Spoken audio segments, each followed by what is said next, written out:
The dinner party was supposed to start at 6. By 5:30, Mom was in crisis mode, rearranging flowers and inspecting wine glasses.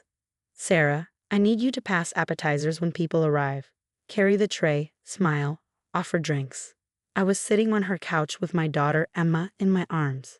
Emma was 18 months old and had been running a fever since morning. It started at 99 degrees. Now it was 102. "Mom, I need to take Emma home. Her fever is getting worse." "It's just a fever.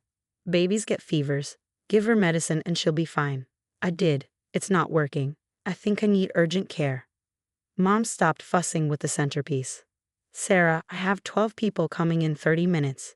I need your help. Take her to the doctor tomorrow if she's still sick."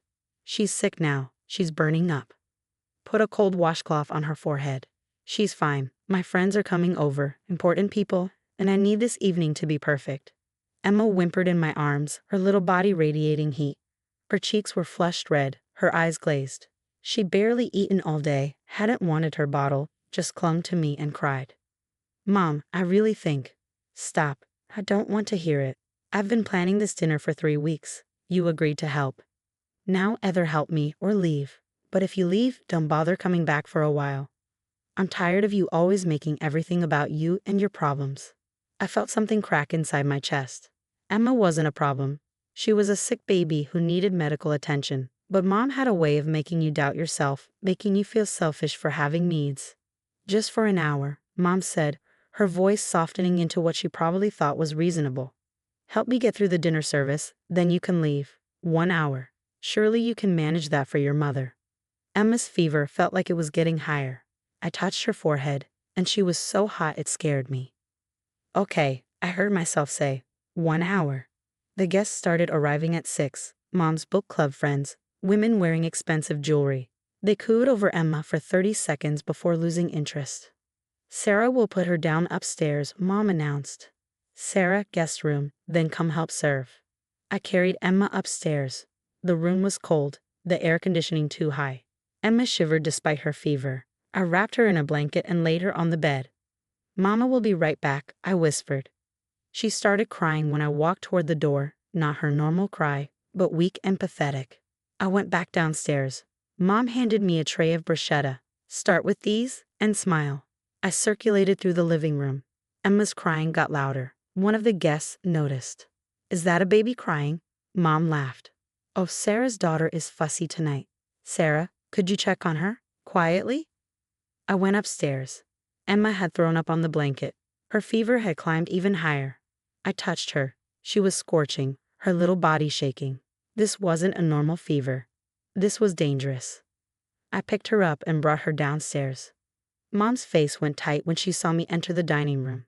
"Sarah, what are you doing?" She threw up. "Her fever is really high. I need to take her to the hospital." "The hospital?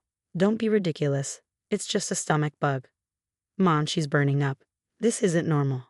"Sarah, stop embarrassing me."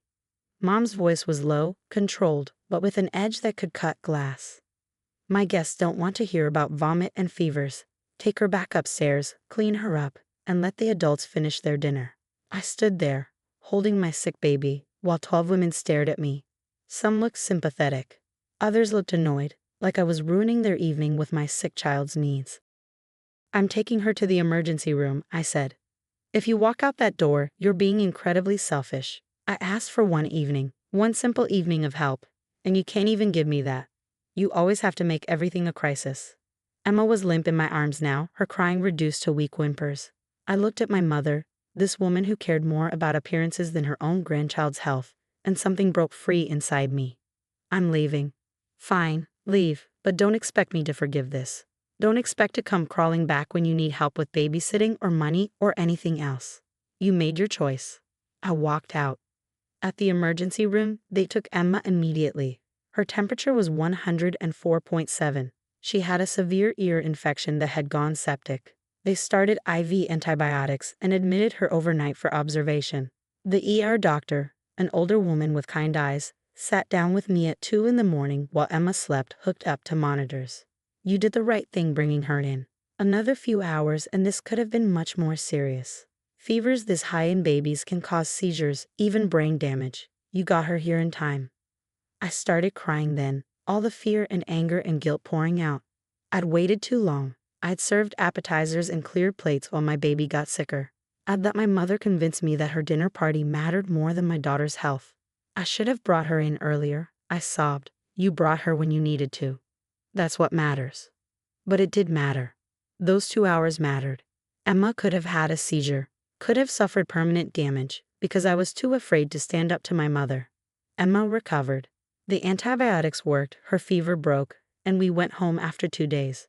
But something in me had changed. I saw clearly what I'd been too afraid to admit. My mother would never put anyone's needs above her own appearance, not mine, not her grandchild's, not anyone's. I didn't call her. She didn't call me. 3 weeks later, she sent a text. I'd assume you're done with your tantrum. Lunch at the club Saturday if you want to apologize. I blocked her number. That was 6 years ago. 6 years of birthdays and holidays without grandma. 6 years of Emma growing from a toddler to a 7-year-old who barely remembered her grandmother existed. 6 years of building a life where I didn't second-guess every decision because someone was telling me I was overdramatic. I remarried. Daniel was kind, steady, the opposite of my mother's chaos. We had another baby, Lucas, now 3. Emma excelled in school. Lucas was happy and healthy. We had friends, routines, peace. Then yesterday my aunt called. Your mother wants to see you. She's asking about the grandchildren. No. Sarah, she's 70 now. She's alone. Your father passed last year. She has no one. I'd gone to Dad's funeral, sat in the back, and left before the reception. I hadn't spoken to Mom. She made her choices. She's your mother, and she's getting older. Don't you think the children deserve to know their grandmother? The grandmother who called my sick baby embarrassing?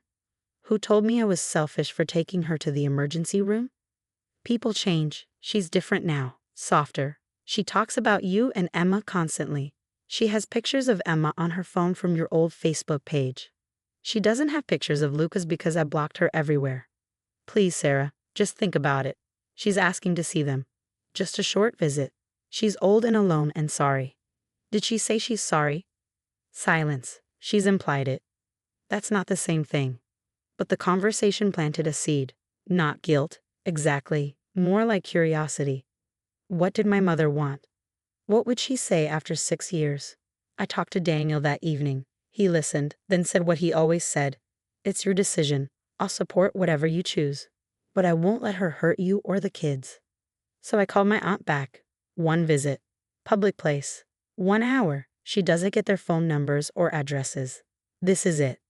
We met at a park the following Saturday. I brought Emma and Lucas. Mom was waiting on a bench, and I barely recognized her. She'd aged dramatically, thinner, grayer, smaller somehow. She stood when she saw us, her hands clasped in front of her, like she didn't know what to do with them. Sarah, her voice cracked. You came. 1 hour. That's what you get. She looked at Emma, who hung back behind me, suspicious of this stranger. You're so big now, so beautiful. You look just like your mother did at that age. Emma said nothing. She didn't know this woman, had no memories of her.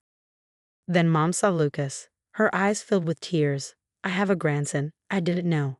No one told me. You would have known if you hadn't prioritized a dinner party over your grandchild's health 6 years ago. Sarah, she stopped, took a breath, seemed to steady herself. I was wrong. That night, I was so wrong. What night? I wanted her to say it, to actually acknowledge what she'd done. The dinner party. When Emma was sick, I should have helped you get her to the hospital. I should have canceled the whole thing. I was wrong. It was the first time in my life I'd heard her admit fault without qualifying it, without making excuses. She had a 104.7 fever, a septic ear infection. She was admitted for 2 days. The doctor said if I'd waited longer, she could have had seizures. Brain damage. Mom's face crumpled. I didn't know it was that serious. You didn't want to know. You cared more about what your friends thought than whether your grandchild was safe. I did. I was vain and selfish, and I lost 6 years with you because of it. I lost watching Emma grow up. I lost meeting Lucas. I lost everything that matters. Emma tugged on my sleeve. Mommy, can we go play on the swings? I nodded. Both kids ran off toward the playground. Mom watched them go, tears streaming down her face. I live alone now, she said quietly. The house is too big, too quiet. I see my friends sometimes, but they're not family. I thought I needed those people, needed their approval, but they weren't there when your father died. They weren't there when I got diagnosed with arthritis and couldn't open jars. They weren't there for anything real. I would have been there. If you let me. I know. I'm so sorry, Sarah. I'm sorry I made you feel small. I'm sorry I prioritized the wrong things. I'm sorry I almost cost Emma her health. I'm sorry for all of it. I watched my children play. Emma was pushing Lucas on the swings, both of them laughing. They were happy, healthy, safe. I built that for them, by removing toxic influence from their lives. I don't know if I can let you back in, I said. I don't know if that's safe for them. You taught me that family can hurt you worse than strangers, that the people who should protect you will sacrifice you for appearances. I won't let my kids learn that. I understand. I wouldn't trust me either. Then why am I here? Because I wanted you to see that I know what I lost. I wanted to tell you that you were right and I was wrong. I wanted to say I'm sorry, even if it doesn't change anything. She wiped her eyes, and I wanted to see them, just once. To know they exist, that they're beautiful, and that you're a wonderful mother despite having such a terrible example. We sat in silence for a while, watching Emma and Lucas play. I'm not ready for visits, I finally said. I'm not ready to bring them to your house or have you come to mine, but maybe we could do this again, same park, same arrangement, once a month, and we'll see.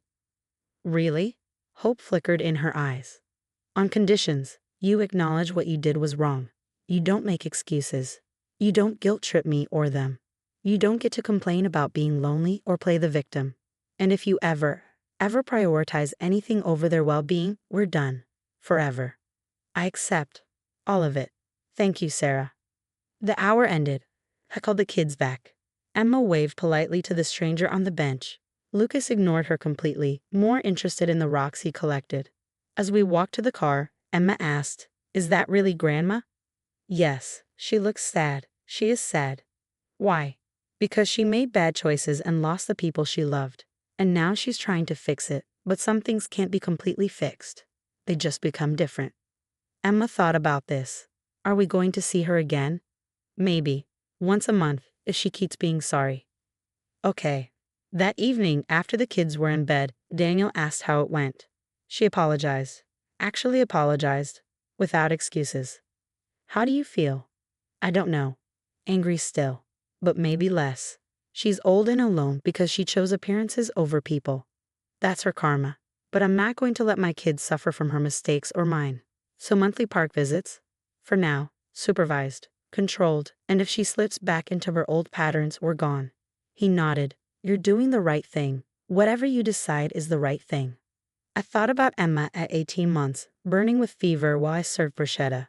I thought about the ER doctor's words. Another few hours could have been much worse. I thought about 6 years of peace, of building a life without criticism and manipulation.